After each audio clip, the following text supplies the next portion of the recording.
Alright, y'all, Jared for Entertainment. Doing a review on this this solder gun kit right here. This PT Performance tool. Before I even got a chance to really use them,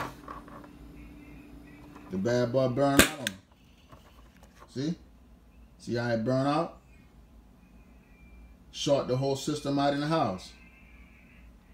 So I don't know if this was a defect,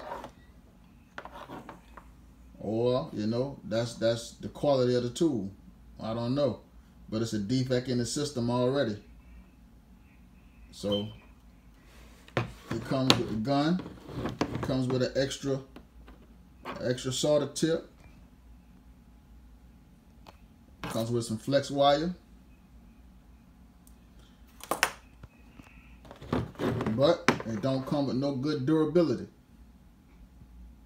So this is a bad review for this one, y'all.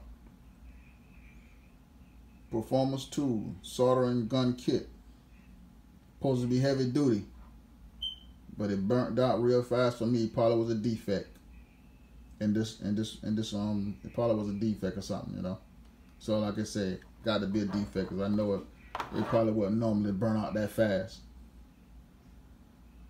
So that's it.